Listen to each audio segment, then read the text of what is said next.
तो चैप्टर है हमारा अर्धचालक और संधि डायोड। ठीक है, इसको स्टार्ट करने से पहले हम इसके ऑब्जेक्टिव समझ ले। ऑब्जेक्टिव समझने से पहले थोड़ी देर हम ये समझ ले कि चालक, अचालक और अर्धचालक क्या होता है। तो हम चालक पहले से जानते हैं, ऐसे तत्व, ऐसे पदार्थ जिनमें मुक्त इलेक्ट्रॉन रहते हैं। क्या रहते हैं? मुक्त इलेक्ट्रॉनों की संख्या बहुत ज्यादा रहती है। मुक्त इलेक्ट्रॉन बहुत ज्यादा रहते हैं, वो सब क्या कहलाते हैं? चालक कहलाते हैं। जिस पदार्थ में मुक्त इलेक्ट्रॉन की संख्या जितनी ज्यादा, वही उतना अच्छा चालक कहलाता है। जिस पदार्थ में मुक्त इलेक्ट्रॉनों की संख्या कम होगी, वो उतना ही बुरा चालक कहलाएगा। ठीक है, तो इसका मतलब सीधे ये है कि चालकता का गुण सीधे सीधे किससे संबंधित है? मुक्त इलेक्ट्रॉनों की संख्या से। अब बात कर ले अचालक, अचालक या कुचालक। बात वही है, अचालक या फिर कुचालक। ये कौन से तत्व हुए? अचालक या कुचालक ये वैसे तत्व हैं जिनमें मुक्त इलेक्ट्रॉनों की संख्या नहीं होती। अब जब मुक्त इलेक्ट्रॉनों की संख्या नहीं है, और हम आपको पहले ही बता चुके हैं कि मुक्त इलेक्ट्रॉन ही विद्युत का चालन करते हैं। ठीक है, तो मुक्त इलेक्ट्रॉन नहीं होंगे तो इसका मतलब वो विद्युत का चालन नहीं करेगी, और वो क्या कहलाएगा? अचालक या फिर कुचालक कहलाएगा। अब बीच में आ जाता है अर्धचालक। क्या आ गया? अर्धचालक। अर्धचालक बहुत इंटरेस्टिंग चीज है, ना तो ये चालक है और ना ही ये कुचालक या अचालक है, ये बीच में लटका हुआ है। और इसी का यूज करके वैज्ञानिकों ने बहुत सी चीजें बना दी जो हम आजकल यूज करते हैं, मोबाइल, लैपटॉप। ठीक है, मतलब जितने आप इलेक्ट्रॉनिक्स इक्विपमेंट देखते हैं सब में सेमीकंडक्टर यानी अर्धचालक का यूज किया गया है। अब इसको अर्धचालक क्यों कहते हैं? इसमें अचालक से ज्यादा मुक्त इलेक्ट्रॉन होते हैं और चालक से कम, यानी इसमें मुक्त इलेक्ट्रॉन इतने होते हैं कि स्वतंत्र रूप से ये का प्रवाह नहीं कर सकता। मतलब प्रकृति में जिस रूप में पाया जाता है उस रूप में ये विद्युत धारा का प्रवाह नहीं कर सकता। लेकिन इसमें अगर हम कुछ अपद्रव्य, कुछ अशुद्धियां मिला दें तो ये बहुत अच्छी युक्ति बनाकर हमको दे देता है। या फिर इसको हम कर दें गर्म। क्या कर दें? गर्म। तो कोई भी अर्धचालक है और उसको हम क्या कर दें? गर्म कर दें, तो फिर विद्युत धारा का प्रवाह उसमें से संभव हो सकता है। ठीक है, तो ये सारी चीजें हो गई। अब इसको देखते हुए हम देखते हैं हमारे कुछ क्वेश्चन है और क्वेश्चन को सॉल्व करते हैं। लिखा है अर्धचालकों की चालकता, पहला लिखा है ताप पर निर्भर नहीं करता है। अभी अभी, बिल्कुल अभी अभी हमने आपको बताया कि अर्धचालकों की चालकता ताप पर निर्भर करती है। अगर हम उसको गर्म कर दें तो वो चालक की भांति व्यवहार करने लगता है। तो ये ऑप्शन तो हमारा हो गया गलत। फिर लिखा है ताप बढ़ने पर घटती है, ये भी क्या हो गया? गलत। ठीक है, उसके बाद फिर क्या है? ताप बढ़ने पर बढ़ती है। अभी अभी हमने आपको बताया कि अर्धचालकों की चालकता जो है वो ताप बढ़ाते हैं तो बढ़ जाती है। तो ये हमारा सही ऑप्शन हो गया।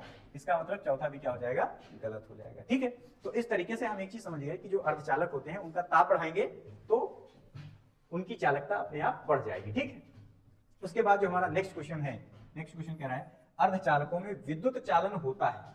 अर्धचालक जो होते हैं उसमें विद्युत चालन होता है। किसे? कोटरों से। कोटरों से तो होता है, ठीक है, कोटरों से तो होता है, लेकिन हम सारे ऑप्शन देख लें। इलेक्ट्रॉनों से भी होता है कि नहीं होता है? अर्धचालकों में कोटरों से भी होता है, इलेक्ट्रॉनों से भी होता है। लेकिन दो ऑप्शन तो हमारे सही नहीं हो सकते। या तो इसमें पूछता कि किन किन से होता है उनको टिक कीजिए, ऐसा तो है नहीं। थर्ड ऑप्शन दिया है कोटरों तथा इलेक्ट्रॉनों से, ये दोनों चीजें एक ही में मिल गई, तो इसको हम कर देंगे टिक और ये दोनों हमारे हो जाएंगे गलत। फिर फोर्थ लिखा है ना तो कोटरों से और ना ही इलेक्ट्रॉनों से, ये तो बिल्कुल ही गलत है। तो इसका मतलब क्या हुआ? अर्धचालकों में विद्युत चलन जो होता है वो किससे होता है? कोटरों तथा इलेक्ट्रॉनों से। कोटर्स को होल्स भी बोलते हैं, ठीक है ना? क्या बोलते हैं? होल्स भी बोलते हैं। बात समझ में आ गई कि नहीं आ गई? नेक्स्ट क्वेश्चन पे चलते हैं, वो क्या है? परम शून्य ताप पर शुद्ध जर्मेनियम का क्रिस्टल व्यवहार करता है। देखिए, परम शून्य ताप पर ये जर्मेनियम जो है, जर्मेनियम क्या है? अर्धचालक है। क्या है? अर्धचालक। अर्धचालक जब हम ताप बढ़ाते हैं तब उसकी चालकता बढ़ती है। तो इसका मतलब अगर ताप घटाएंगे तो उसकी चालकता घट जाएगी। घट जाएगी नहीं? घट जाएगी। अब जब बात हो रही है किसकी? परम शून्य ताप की, तो परम शून्य ताप पर वो किसकी तरह व्यवहार करेगा? पूर्ण अचालक की तरह व्यवहार करेगा। किसकी तरह? पूर्ण अचालक की भांति।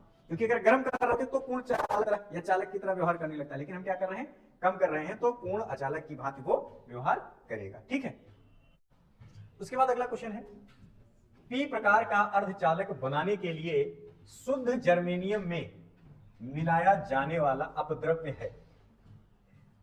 क्या मिलाना है हमको? पी प्रकार का। कैसा बनाना है? पी प्रकार का, यानी पी टाइप का अर्धचालक हमको बनाना है, ठीक है ना। जब हम पी टाइप का अर्धचालक बनाते हैं तो हम क्या ढूंढते हैं? हम ढूंढते हैं कि हमको कोई भी त्रिसंयोजी पदार्थ मिल जाए। क्या मिल जाए? त्रिसंयोजी पदार्थ। क्या मिल जाए? त्रिसंयोजी पदार्थ, यानी एक ऐसा पदार्थ जिसकी संयोजकता कितनी हो? 3 हो, उसे क्या कहेंगे? त्रिसंयोजी पदार्थ। तो इसमें से त्रिसंयोजी पदार्थ कौन है? एल्यूमिनियम। तो इसका मतलब पी प्रकार का अर्धचालक बनाने के लिए हम शुद्ध जर्मेनियम में क्या मिलाएंगे? एल्यूमिनियम मिलाएंगे, ठीक है। यहां पर हमने बताया अगर एन प्रकार का बनाना है तो पंच संयोजी पदार्थ चाहिए होगा, पंच संयोजी तत्व चाहिए होगा, लेकिन अगर पी प्रकार का बनाना है तो क्या चाहिए? त्रिसंयोजी, ठीक है। नेक्स्ट है एन प्रकार का अर्धचालक बनाने के लिए शुद्ध सिलिका में जो मिलाया जाएगा वो अपद्रव्य कौन सा होगा? अब हमने क्या बताया? एन प्रकार का अर्धचालक बनाना है ना, तो एन प्रकार का अर्धचालक बनाने के लिए आप वो तत्व ढूंढिए जिसकी संयोजकता कितनी हो? 5 हो। कितनी हो? 5 हो। तो पंच संयोजी तत्व कौन सा है? एंटीमनी। कौन सा है? एंटीमनी। यानी अगर हमें एन प्रकार का अर्धचालक बनाना है तो या तो हम फास्फोरस ले लें या तो हम एंटीमनी ले लें, ठीक है ना। फास्फोरस भी हमारा पंच संयोजी तत्व होता है। उसके बाद क्या होगा? जैसे जो है शुद्ध जर्मेनियम में कौन अपद्रव्य परमाणु मिश्रित कर दे कि यह एक पी टाइप अर्धचालक हो जाए। यहां पर किसमें? देखिए अभी हमने पढ़ा, ये किसमें था? जर्मेनियम वाला। जर्मेनियम वाले में क्या मिला रहे थे हम? एल्यूमिनियम। क्या मिला रहे थे? एल्यूमिनियम। एल्यूमिनियम ही क्यों मिला रहे हैं? पी टाइप का बनाना है तो एल्यूमिनियम मिला रहे। क्यों मिला रहे? क्योंकि एल्यूमिनियम कैसा है? त्रिसंयोजी। आप टेबल याद कीजिए, जो त्रिसंयोजी तत्व आपको दिखाई देता है उसको आप मिला सकते हैं और आपका पी टाइप का अर्धचालक बन जाएगा, ठीक है। उसके बाद हमारा क्वेश्चन नंबर 7 है। क्वेश्चन नंबर 7 क्या कह रहा है? क्वेश्चन नंबर 7 कह रहा है एन प्रकार के अर्धचालक में अल्पसंख्यक आवेश वाहक होते हैं। यहां पर देखिए इस क्वेश्चन को बहुत ध्यान से देखना, अक्सर लोग इसको गलत कर देते हैं। उन्होंने जहां देखा एन प्रकार, जहां उन्होंने देखा एन प्रकार, तो उनको पता था एन टाइप का जो अर्धचालक होता है उसमें क्या होता है? क्या होता है? मुक्त इलेक्ट्रॉन होते हैं, ठीक है। तो सीधे टिक कर देते हैं इलेक्ट्रॉन और आपका आंसर हो जाता है गलत, ठीक है। क्यों? क्योंकि हम सवाल को ध्यान से पढ़ेंगे। सवाल क्या कह रहा है? कह रहा है एन प्रकार के अर्धचालक में अल्पसंख्यक आवेश वाहक। क्या कह रहा है? अल्पसंख्यक आवेश। तो कोई भी एन टाइप का अर्धचालक जो होता है उसमें क्या होता है? मुक्त इलेक्ट्रॉन भी होते हैं और उसके साथ साथ में क्या होते हैं? होल्स भी होते हैं, यानी कोटर जिनको बोलते हैं वो कोटर्स भी होते हैं, ठीक है ना। और मुक्त इलेक्ट्रॉनों की संख्या ज्यादा होती है, तो ज्यादा जिसकी होगी उसको क्या कहेंगे? उसको कहेंगे बहुसंख्यक। क्या कहेंगे? बहुसंख्यक आवेश वाहक। क्या कहेंगे? बहुसंख्यक आवेश वाहक। और जिनकी संख्या कम है उन्हें क्या कहेंगे? अल्पसंख्यक। क्या कहेंगे? अल्पसंख्यक आवेश वाहक, ठीक है ना। क्या कहेंगे? अल्पसंख्यक आवेश वाहक। इस चीज को बहुत ध्यान देना, क्योंकि देखते ही मन खुश, इतना सरल आ गया, ठीक है, लेकिन हम क्या किए? गड़बड़ी कर दिए तो सारी चीजें बिगड़ जाएंगी, ठीक है ना। तो क्या होगा? जैसे ये क्वेश्चन आपको मिले कि एन प्रकार के अर्धचालक में अल्पसंख्यक आवेश वाहक होते हैं, तो कौन होते हैं? इलेक्ट्रॉन होते हैं बहुसंख्यक, तो इसको कतई टिक नहीं करना, ठीक है। जब बहुसंख्यक पूछे, या तो अल्पसंख्यक और बहुसंख्यक पूछे ही ना, सीधे देखिए एन प्रकार के अर्धचालक में आवेश वाहक होते हैं तो इलेक्ट्रॉन होते हैं, ठीक है। लेकिन अगर पूछे अल्पसंख्यक तो कौन होते हैं? होल्स होते हैं। कौन होते हैं? होल्स होते हैं। बहुसंख्यक पूछे तब इलेक्ट्रॉन होते हैं, ठीक है। बात समझ आ गई ना। अगला है एक अर्धचालक में मुक्त इलेक्ट्रॉन की संख्या n व तापमान T में संबंध है। क्या संबंध है वो हमको बताना है, यानी तापमान के बढ़ने से किस तरीके से उसमें मुक्त इलेक्ट्रॉनों की संख्या में वृद्धि होती है, इनमें से कौन सा रिलेशन सही है ये हमको बताना है। तो n directly proportional to t की पावर 3/2। ये चीज आपको याद रखनी पड़ेगी, लर्न करनी पड़ेगी कि मुक्त इलेक्ट्रॉनों की संख्या n और तापमान T में क्या रिलेशन होता है, ठीक है। उसके बाद जो हमारा नेक्स्ट क्वेश्चन है वो है एन प्रकार के अर्धचालक में, यहाँ पर क्या आ गया? एन प्रकार के अर्धचालक में वैद्युत चालन का कारण है। यहाँ पर देखिए सीधे सीधे क्वेश्चन क्या पूछ दिया? वैद्युत चालन का कारण है। अब भाई देखने में अगर लगे तो हमको लग रहा है दोनों कैसे हैं? एक, दोनों क्वेश्चन में क्या फर्क है? यहाँ पर एन प्रकार के अर्धचालक में अल्पसंख्यक आवेश वाहक कह रहा है और यहाँ पर एन प्रकार के अर्धचालक में वैद्युत चालन का कारण। तो वैद्युत चालन का कारण यहाँ पर ना अल्पसंख्यक पूछा ना बहुसंख्यक पूछा। हमने बताया जब अल्पसंख्यक बहुसंख्यक कुछ ना पूछे तो आपको सीधे क्या कह देना है? इलेक्ट्रॉन। एन प्रकार में पी टाइप में कोटर होगा, ठीक है, इसमें क्या हो जाएगा? इलेक्ट्रॉन हो जाएगा, ठीक है। उसके बाद है पीएन संधि डायोड की अवक्षय परत में होते हैं। क्या होते हैं पीएन संधि डायोड? अवक्षय परत में वैसे कुछ नहीं होता है। पीएन संधि डायोड में अवक्षय परत में क्या होते हैं? केवल कोटर नहीं होते हैं, केवल इलेक्ट्रॉन नहीं होते हैं, इलेक्ट्रॉन तथा कोटर दोनों नहीं होते हैं, कुछ नहीं होता है वहां पर, ना ही इलेक्ट्रॉन और ना ही कोटर, कुछ भी नहीं होता है। तो पीएन संधि डायोड की अवक्षय परत में कुछ भी नहीं होता है। अगला क्वेश्चन है, पीएन संधि डायोड में उत्क्रम संतृप्त धारा का कारण है। मतलब एक रिवर्स करंट होती है, उसका रीजन क्या होता है? पीएन संधि डायोड में वैसे तो जो धारा का प्रवाह होता है वो किसके कारण होता है? बहुसंख्यक वाहक के कारण। किसके कारण? बहुसंख्यक वाहक के कारण। लेकिन यहां पर बात किसकी हो रही है? उत्क्रम संतृप्त धारा की। किसकी बात हो रही है? उत्क्रम संतृप्त धारा। जो उत्क्रम संतृप्त धारा जो प्रवाहित होती है वो किसके कारण होती है? अल्पसंख्यक वाहक के कारण होती है। ठीक है ना? धारा तो बहुसंख्यक वाहक के कारण बहती है, लेकिन जो उत्क्रम संतृप्त धारा, ये चीज याद रखिएगा, ये किसके कारण होता है? अल्पसंख्यक के कारण। ठीक है। उसके बाद लिखा है, अर्धचालक की चालकता ताप बढ़ने पर बढ़ती है। अर्धचालक की जो चालकता है वो ताप बढ़ने पर बढ़ती है। क्यों बढ़ती है आप समझ रहे होंगे, क्योंकि ताप बढ़ने से, जैसे यहां पर एक चीज लिखा है कि मुक्त धारा वाहकों का संख्या घनत्व बढ़ जाता है। जाहिर सी बात है, संख्या घनत्व बढ़ जाता होगा, है कि नहीं? मुख्य धारा वाहकों का संख्या घनत्व बढ़ जाता होगा। ये हमको सही लग रहा है, ठीक है ना? ये हमको क्या लग रहा है? सही लग रहा है। तो अभी फाइनली टिक नहीं किया, लेकिन हम टिक कर लिया। श्रांति काल बढ़ जाता है, ये भी हमको सही लग रहा है। फिर लिखा है, धारा वाहकों की संख्या तथा घनत्व तथा श्रांति काल दोनों बढ़ जाता है। तो ये एकदम सही लग रहा है कि सारी की सारी चीजें बढ़ रही हैं। तो इसका मतलब ऊपर वाले दोनों ऑप्शन हमको क्या करने हैं? छोड़ देने। क्योंकि कभी कभी क्या होता है, सिर्फ ये पूछ दे, इसमें कहीं पर लिख जाए कि अर्धचालकों की चालकता ताप बढ़ने पर बढ़ती है क्योंकि मुक्त इलेक्ट्रॉनों की संख्या बढ़ जाती है। बाद में इसी में खुश हो गया, उसने देखा ये मिला, आंखें बंद करके उसी पे क्या कर दिया? टिक कर दिया। या श्रांतिकाल बढ़ जाता है, उस पर टिक कर दिया। तो आपका आंसर क्या हो जाता है? गलत हो जाता है।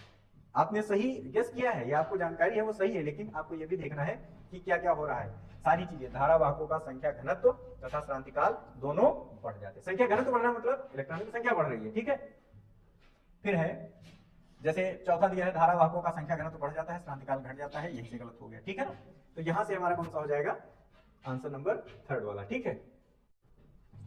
उसके बाद जैसे दिया है अगला क्वेश्चन, जर्मेनियम डायोड का प्राचीर विभव लगभग कितना है? जर्मेनियम डायोड, ठीक है।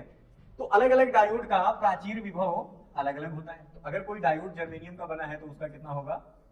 0.3 वोल्ट। ठीक है। कुछ होते हैं जिनका 0.7 वोल्ट होता है, कुछ जिनका 0.5 या 0.9। ठीक है ना? अलग अलग हो सकता है, लेकिन ये किसका है? ये जर्मेनियम का है। और जर्मेनियम का प्राचीर विभव कितना होता है? 0.3 वोल्ट। उसके बाद नेक्स्ट है, एक अर्धचालक डिवाइस एक बैटरी तथा प्रतिरोध के साथ श्रेणी क्रम में संयोजित है। परिपथ में धारा प्राप्त होती है। यदि बैटरी की ध्रुवता उलट दी जाए तो परिपथ की धारा लगभग शून्य हो जाती है। डिवाइस या युक्ति हो सकती है, वो कौन सी है? ठीक है। यहाँ पर देखिए एक चीज हम जानते हैं, जो पीएन टाइप अर्धचालक होता है वो कैसे बनता है? इस तरीके से बनता है। ठीक है ना? और इसका मतलब क्या होता है? इसका मतलब ये होता है कि इस डायरेक्शन से इस डायरेक्शन को करंट फ्लो हो सकता है। ठीक है ना? P से N की तरफ करंट फ्लो हो सकता है, लेकिन N से P की तरफ करंट फ्लो कभी भी नहीं हो सकता है। यानी इधर से इधर धारा का प्रवाह, इसका मतलब इधर से अपोजिट डायरेक्शन में धारा का प्रवाह नहीं होगा। अब यहाँ पर क्या कह रहा है? अर्धचालक डिवाइस एक बैटरी के साथ, बैटरी तथा प्रतिरोध के साथ श्रेणी क्रम में संयोजित है। परिपथ में धारा प्राप्त हो रही है। यदि बैटरी की ध्रुवता उलट दी जाए तो परिपथ की धारा लगभग क्या हो जाती है? शून्य हो जाती है। तो ध्रुवता उलटने से धारा शून्य क्यों हो रही है? क्योंकि ये अलाउ नहीं कर रहा है कि करंट इधर से उधर जाए। तो इसका मतलब यहाँ पर कैसी डिवाइस होनी चाहिए या कैसी युक्ति होनी चाहिए? पीएन। तो इसमें कौन सी पीएन संधि डायोड है? 4th नंबर पे है, तो आप टिक कर दीजिए। ठीक है ना? क्या होना चाहिए? पीएन। उसके बाद अगला क्वेश्चन देखते हैं। अगला क्वेश्चन है, निम्न में से कौन सा पीएन संधि डायोड उत्क्रम अभिनत है? उत्क्रम अभिनत है मतलब रिवर्स बायस में। ठीक है। रिवर्स बायस में मतलब विद्युत धारा का प्रवाह किसमें से नहीं हो सकता है? वही रिवर्स बायस में होगा। फॉरवर्ड बायस या अग्र अभिनत में तो धारा का प्रवाह संभव है। ठीक है। यहां पर अगर हम देखें तो इसमें ये -12 वोल्ट है और ये -5 वोल्ट है। वोल्टेज किधर कम है और किधर ज्यादा है? ये वोल्टेज काफी कम है इस वोल्टेज की तुलना में, क्योंकि माइनस में है ना, -12 वोल्ट और -5 वोल्ट। आपके ऊपर 12 रुपए का कर्जा है और जब आप 7 रुपए अदा करोगे तब 5 रुपए का कर्जा बचेगा। ठीक है। तो वही है -12 वोल्ट और ये -5 वोल्ट। तो ये वैल्यू बड़ी है और ये वैल्यू छोटी है, तो धारा का प्रवाह इधर से इधर हो सकता है। तो ये किस अभिनत में हो गया? ये हो गया अग्र अभिनत में। किस अभिनत में हो गया? अग्र अभिनत में। मतलब ये ऑप्शन हमारा क्या हो गया? गलत हो गया। ठीक, बात समझ में आई कि नहीं? इस पर अगर हम बात करें 5 वोल्ट और 10 वोल्ट, तो इस विभवांतर है कि नहीं? विभव में अंतर है ना, इधर 10 वोल्ट का विभव है और इधर 5 वोल्ट का विभव है। तो विभव चाहेगा कि हम उधर जाएं, तो धारा प्रवाहित हो जाएगी, और ये धारा प्रवाहित करने देगा कि नहीं। तो इसका मतलब ये भी किस अभिनत में है, अग्र अभिनत में, ये भी फॉरवर्ड बाइस में है, तो ये भी हमारा ऑप्शन क्या हो गया, गलत हो गया कि नहीं हो गया। यहां पर देखें ये -10 वोल्ट है, ठीक है, और यहां पर हम मान ले 0 वोल्ट, क्या मान ले 0 वोल्ट, अर्थ हमारा 0 वोल्ट, तो -10 वोल्ट क्या है, कम है, 0 वोल्ट ज्यादा है, तो ये इधर से इधर को वोल्टेज को जाना चाहेगा, जाने की टेंडेंसी रखेगा, तो इसका मतलब क्या हुआ। और ये जो हमारा डायोड लगा है ये रोक भी नहीं रहा, ये भी कह रहा है जाओ, तो ये भी किसमें है, अग्र अभिनत में, ये भी फॉरवर्ड बायस में, ठीक है ना। तो अब हम आ जाएंगे अपने थर्ड वाले पर, सॉरी सेकंड वाले पर। इसमें अगर हम देखें तो ये क्या है, +5 वोल्ट, कितना है, +5 वोल्ट, और ये है अर्थ कितने पे है, 0 वोल्ट पे, कितने पे है, 0 वोल्ट पे। तो ये वोल्टेज इधर जाने की टेंडेंसी रखेगा कि भाई विभव में जो अंतर है उसको हम समाप्त कर दें, हम उधर की ओर जाएं, लेकिन यहां पर फंस गया पीएन डायोड, ठीक है, क्या फंस गया, पीएन डायोड।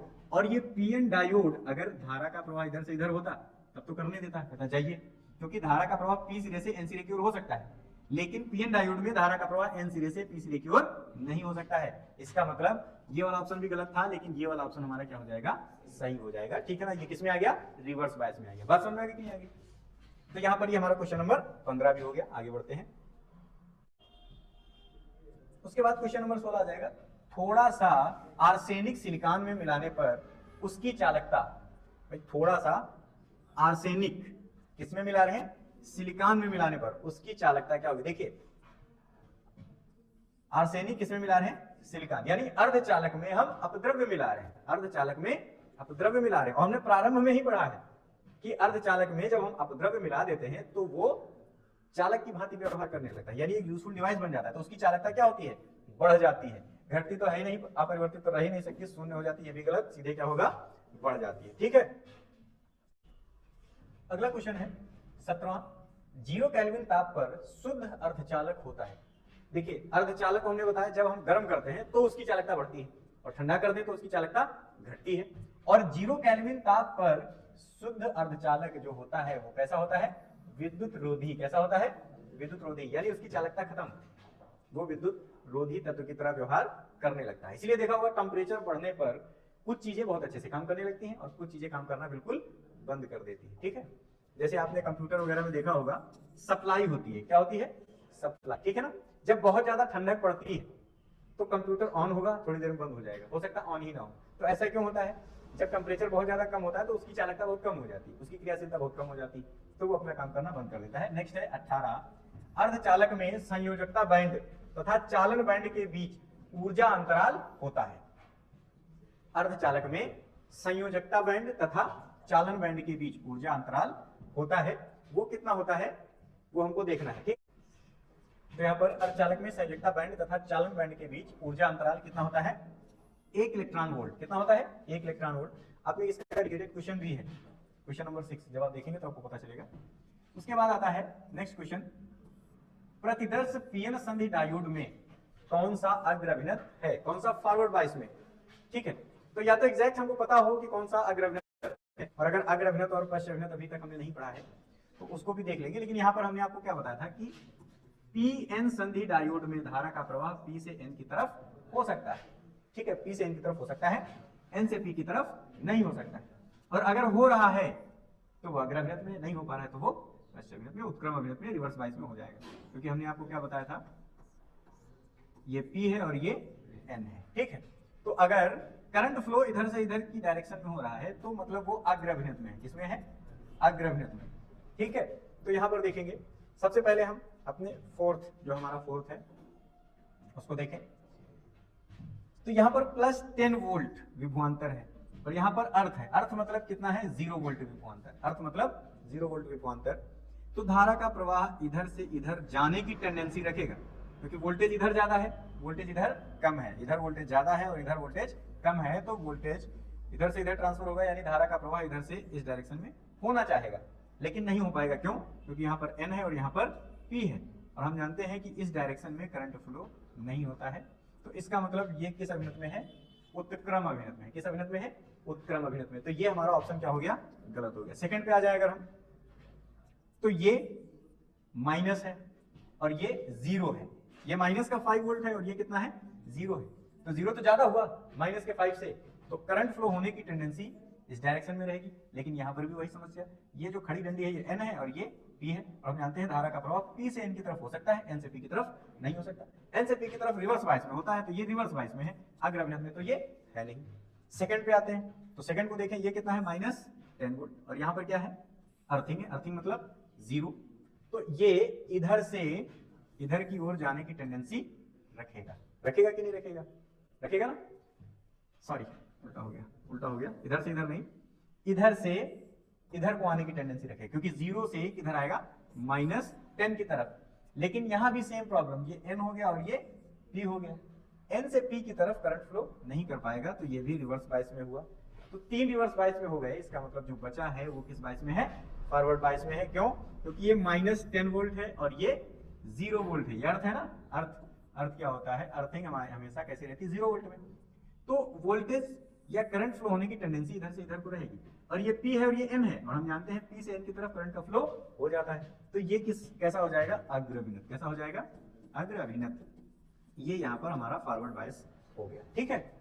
आगे बढ़ते हैं, उसके बाद अगला क्वेश्चन है, नीचे दिए गए नेटवर्क में तुल्य प्रतिरोध का मान है। हमको बताना है इस नेटवर्क में प्रतिरोध का मान कितना है, ठीक है, क्या बताना है, प्रतिरोध का मान कितना है। इस फिगर को थोड़ा ध्यान से देखिएगा, हमको इस फिगर में जो कुछ भी दिखाई दे रहा है उसके हिसाब से अगर हम देखें, तो सबसे पहले हम यहां पर आएंगे इस जगह पर, और यहां पर हम क्या देखेंगे, यहाँ पर कुछ कहाँ बैटरी जुड़ी है, कौन सी बैटरी जुड़ी है, ये कुछ नहीं दिखाई दे रहा है। हमको क्या दिखाई दे रहा है, सिर्फ 2 डंडी, एक डंडी बड़ी है और एक डंडी छोटी है। तो जो बड़ी डंडी वो पॉजिटिव हो गया, जो छोटी डंडी वो निगेटिव हो गया, कोई दिक्कत इसमें। तो इसका मतलब करंट का फ्लो इस डायरेक्शन से होगा, ऐसे होगा कि नहीं होगा, करंट का फ्लो इस डायरेक्शन से होगा, ठीक है। करंट जब यहां पर पहुंचेगा इस जगह पर, तो उसके पास अपनी 2 डायरेक्शन होंगी, एक ऐसे और एक ऐसे, 2 डायरेक्शन है, ठीक है। इधर जाने का प्रयास करेगा, यहां पर देखिए 10 ओम का प्रतिरोध लगा हुआ है, यहां पर 10 ओम का प्रतिरोध लगा है, लेकिन उससे पहले भी कुछ लगा है, क्या लगा है, पीएन संधि डायोड, क्या लगा है, पीएन संधि डायोड।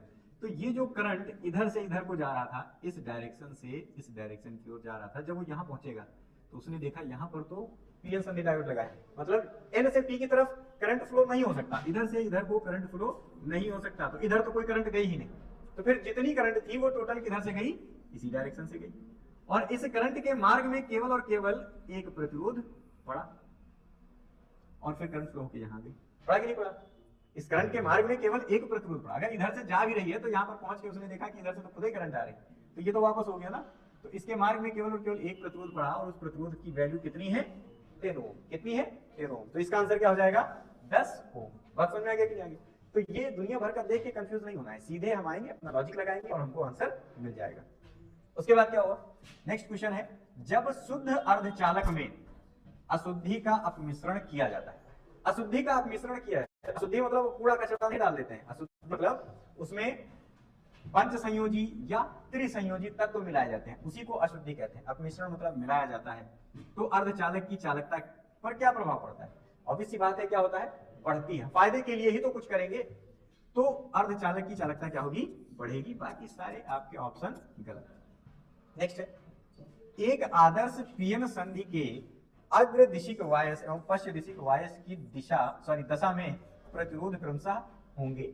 बात किसकी हो रही है, प्रतिरोध की हो रही है, ठीक है ना, बात किसकी हो रही है, प्रतिरोध की। तो जब फॉरवर्ड बायस होता है, मान लीजिए ये किसकी बात हो रही है, पीएन संधि डायोड की, तो ये हमने बना दिया एक पीएन संधि डायोड, ठीक है ना, ये P है और ये N है, तो P से N की तरफ धारा का प्रवाह इजीली होता है। तो इसका मतलब जब धारा का प्रवाह P से N की तरफ हो रहा है तो प्रतिरोध कितना हुआ, 0, मतलब कोई प्रतिरोध नहीं लग रहा है। और जब दिशा को परिवर्तित कर दिया गया तो इधर से इधर को करंट, तो इस समय प्रतिरोध कैसा हो जाएगा, अनंत। क्यों, क्योंकि इधर से इधर को करंट फ्लो नहीं कर सकती। तो ऑप्शन हम ढूंढ लेंगे 0 और अनंत, ठीक है ना, वही हमारा क्या हो जाएगा, सही हो जाएगा। उसके बाद एन टाइप का अर्धचालक होता है, यहां पर देखिएगा, एन टाइप का अर्धचालक, एन टाइप का अर्धचालक कैसा होता है। एन टाइप, जैसे हम नाम सुनते हैं एन टाइप, तो हमको पता चलता है कि एन टाइप जो होता है उसमें इलेक्ट्रॉन्स होते हैं, तो उन पर ऋणावेश होता है, तो मतलब वो ऋणावेशित होगा। लेकिन ऐसा नहीं होता है, उसमें अशुद्धि मिलाते हैं तब वो जाके एन टाइप का अर्धचालक बनता है। और इस वजह से वो कैसा होता है, उदासीन। ठीक है ना, कैसा होता है, उदासीन। तो इसका मतलब एन टाइप के अर्धचालक जो होते हैं उनपे जो चार्ज होता है वो कैसा होता है, विद्युत उदासीन होता है। ठीक है ना, कैसा होता है, विद्युत उदासीन। इसको याद रखिएगा, ऐसा नहीं कि एन टाइप मिला तो सीधे नेगेटिव झूठ देंगे, ऐसा नहीं है। ठीक है, आप देखेंगे एन टाइप का अर्धचालक जो होता है उस पर कैसा चार्ज होता है, उदासीन। ठीक है।